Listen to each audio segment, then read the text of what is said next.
In the Talmud, in Tractate Brachot, specifically in page 12, it says, Hakol olech achar hachitum.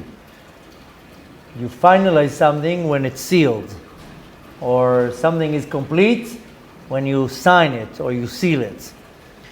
And for that, it says that the month of Elul seals the year. And really the translation, Hakol olech achar hachitum, that how you seal something, everything will follow or will be attached to. So our sages say that Elul is the month that seals the year, meaning that if your last month, Elul, is a real good month, the entire year will be like attached to Elul.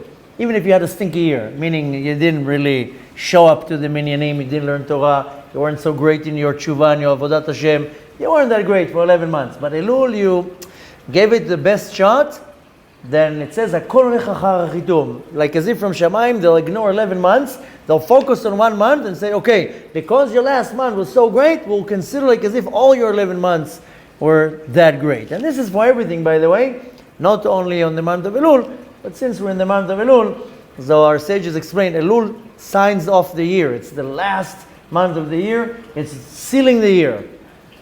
Elul is also called the month of awakening. It's the month that you can awaken yourself to do tshuva and really retroactively fix the entire year. If you remember from previous years, we're going to learn that again in about 8 days. And the Baal Shem Tov explains that from the 18th day of Elul, every day from those days, you can do tshuva for the entire month preceding year. So that 18th day of Elul, you can do tshuva for the entire month of Tishrei. 19th day of Elul, the entire month of Cheshvan. Depends what you're doing that day. So how you behave at the end is really what will affect the entire year. With that said, we just read Parashat Ki Titzeh. When you go out to a war, last week I told you going out to a war, you go a war against the Yetzer Hara. If you remember, it says that if you saw a beautiful woman and you take her with you, then she sits in your home for 30 days and she cries the fact that you took her away from her father and her mother. So these 30 days have a significance why it's specifically saying about that beautiful woman that you take captive.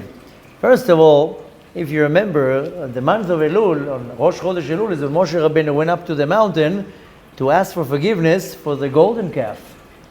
And sure enough, he got forgiveness. He was able to convince the Kadosh Baruch Hu, and we were forgiven.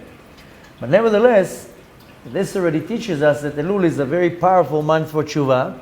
Even though we explained last week what the Rambam says, any given moment you can do tshuva and it will be accepted if it's authentic. But Elul is like you get a push. It's much, much easier. It is a month that is specifically designated for tshuva. Now, why? What happens in this month? Because there's a Gilui Ratzon. The desire or the will of the Kadosh Baruch Hu is enlightened and it's much more accessible. So going back to the parasha that we just read, when it says, Uvachta et avia ve'et ima, she cried her father and her mother, talking about that pretty woman that you took captive in the war, it says she cried her father and mother, Yerach Yamim, a whole month. This can be found in last week's parasha. This is in the book of Dvarim, chapter 21, in verse 13. But what's this mother and father a whole day? The father goes on the Master of the Universe, the mother goes on the Knesset Israel, and the whole month is referring to the month of Elul. The Zohar, specifically in Zohar Chadash on the parasha, says that this is referring to the month of Elul. So what does she does for 30 days? She cries. She cries and she cries. So we have to cry on the month of Elul, and this is the time that the mercy of the Kadosh Baruch Hu is already accessible. It's not that you have to do anything. It's already, the will of the Kadosh Baruch Hu is awakened. It's accessible. All you need to do is the crying. Now, it doesn't mean that you have to pinch yourself and start crying with tears, but you have to apply the emotion of regret. And we cry, so we say Shlichot in the morning every day. We do tshuva, we take on ourselves a lot of new additions, which is the equivalent to crying the whole month.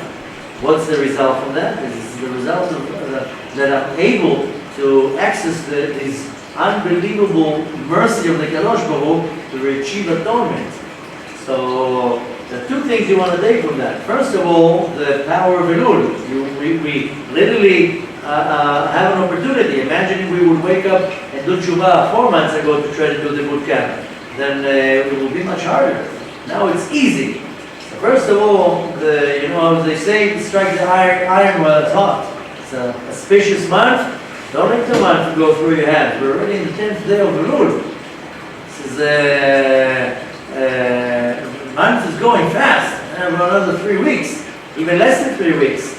You don't have a full month in Elul. So don't let the time pass between your fingers. It's a very auspicious time, and you want to hit the iron while it's hot. But the second thing you need to take from that is that when the Kadosh Baruch Hu is willing to accept your tshuva, it has to be this motion of crying, which it doesn't have to be necessarily with tears. That's your regret that you show. And the crying has to be applied for a whole month. Now we're talking about the month of Elul. But when it comes to tshuva, and chas v'shalom a person stumbles and does a big sin, he needs to cry for it 30 days to show regret.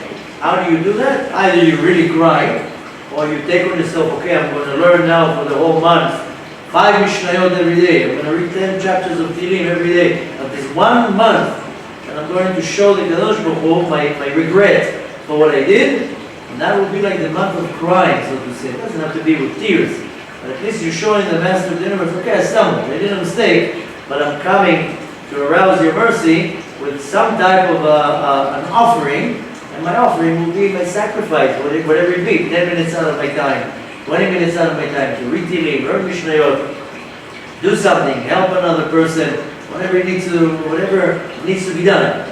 The point we want to take from that is when the Kadosh Baruch Hu comes and says, I'm now willing to hear, specifically in the month of Elul, don't miss the opportunity.